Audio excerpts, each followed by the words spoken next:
한글 단어 조성 원리를 통한 한글 문해력 강좌 한자 공부 요약도 342번째 시간인데요. 오늘 우리가 첫 번째로 살펴볼 한자는 잔자가 되겠습니다. 잔자는 나머지라는 뜻과 잔혹하다 라는 두 가지 뜻을 함께 가지고 있습니다.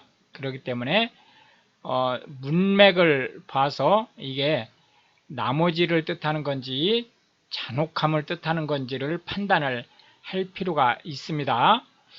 둘, 셋, 넷, 다섯, 여섯, 일곱, 여덟, 아홉, 열, 열하나, 열둘 해서 총 12획에 해당하는 한자가 되겠습니다. 잔자는 나머지라는 의미와 잔인하다 라는 의미를 함께 가지고 있다고 보시면 되겠습니다. 잔액 하면 남은 돈을 얘기하는데요. 여기서 남은 돈이라고 하는 것은 꼭 지출하거나 쓰거나 또는 빼거나 해서 남은 돈 뿐만이 아니고 뭐 더하거나 예치하거나 해서 더해서 남은 돈일 수도 있습니다. 잔금이라고 하는 것은 마지막 불입할 돈이란 뜻으로 통상적으로 이제 한국의 경우에 어떤 계약, 예를 들어서 집을 사기 위해서 계약을 했다든지 할 때 이제 금액이 커질 경우 돈을 두 번, 세 번, 네 번 이런 식으로 이제 나누어서 불입을 하게 되죠. 그 맨 마지막 불입할 돈을 얘기합니다. 잔상이라고 하는 것은 어떤 일에 대한 이미지가 머릿속에 남아있는, 그려져 있는 상태를 얘기하고요.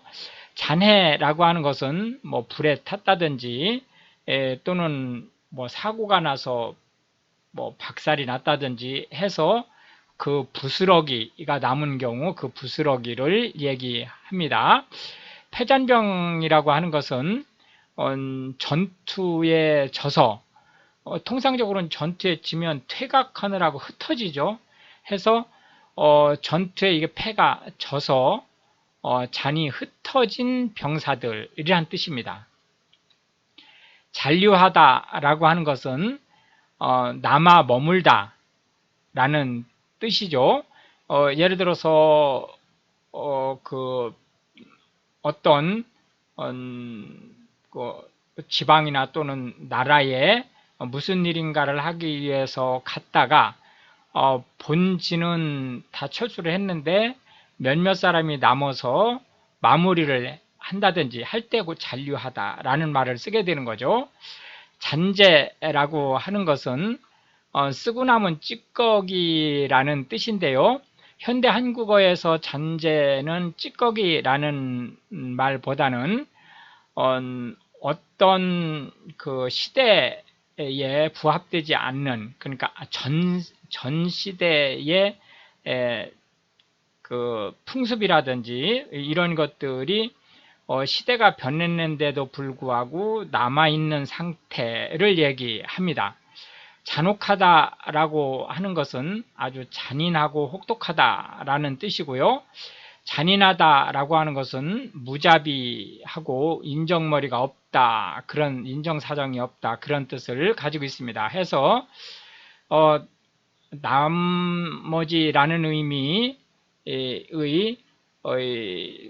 그 상대 개념으로는 부족하다, 잉여하다라는 뜻이니까요. 그걸 부족하다라는 핍자로, 그리고 잔인하다라는 말의 반대말로는 인자하다라는 단어, 한자를 상대 개념으로 살펴봤습니다. 두 번째 살펴볼 한자는 참자가 되겠는데요. 부끄러워하다라는 의미의 참자가 되겠습니다. 부끄러워다 하는 의미의 참자를 살펴보도록 하겠습니다. 하나, 둘, 셋, 넷, 다섯, 여섯, 일곱, 여덟, 아홉, 열, 열하나, 열둘, 열셋, 열넷, 열다섯 해서 총 15획에 해당하는 한자가 되겠습니다. 그래서 부끄러워하다 라는 의미의 참 자가 되겠습니다. 근데 이제 이 참자는 사실상 현대 한국어에서는 사용되지 않습니다. 그래서 오히려 이 참자는 똑같이 부끄러워하다 할 때의 참자, 이거 실제로는 이제 순서는 이렇게 쓰는 거죠. 이 참자로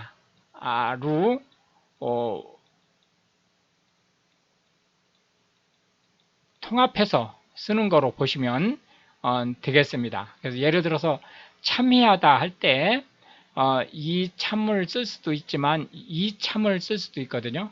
그렇기 때문에 이 부끄러워하다라는 참자와 관련해서 쓸 때는 이런 부끄러워할 참자로 통일해서 쓰시면 되겠습니다. 어쨌든 이 참자가 부끄러워하다라는 의미를 볼 때 이거의 반대 개념은 긍자로 들어보았습니다.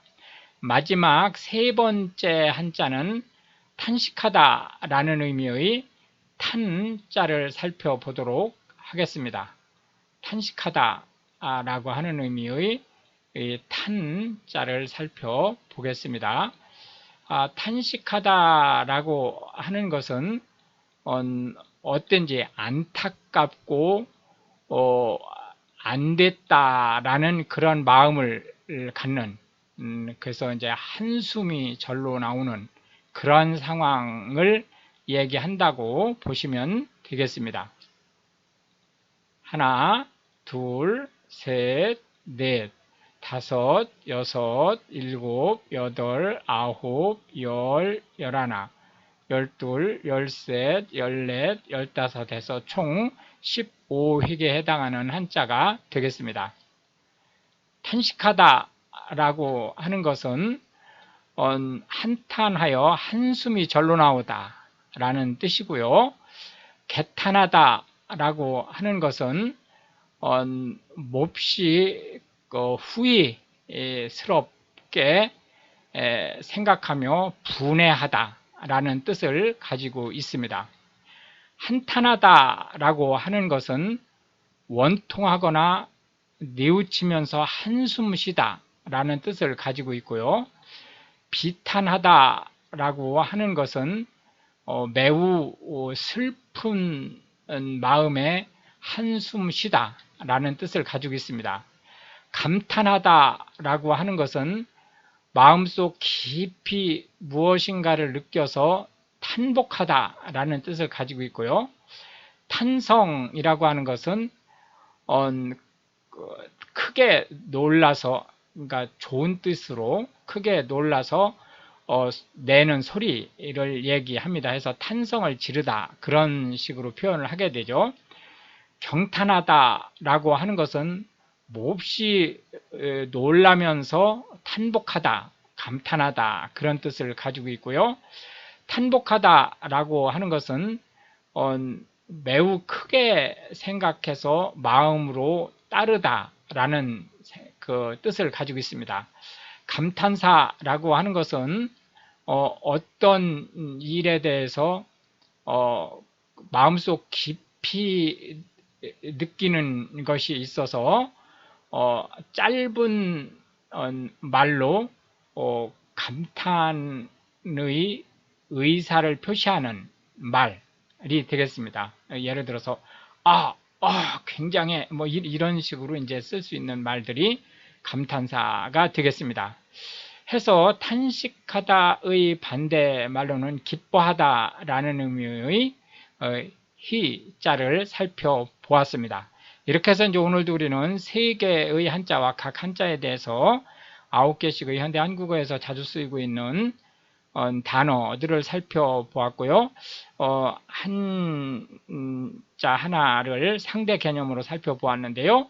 이것이 한글 문해력 향상에 도움이 되고 또한 외국인으로서 한국어를 배우시는 분들한테 한국어 단어가 어떤 규칙에 의해서 만들어지고 한자가 한글 단어에 어떤 영향을 끼치고 또 파생어를 만들어낼 수 있는지에 대한 보다 폭넓은 정보를 전달해 드릴 수 있게 되기를 바라겠습니다.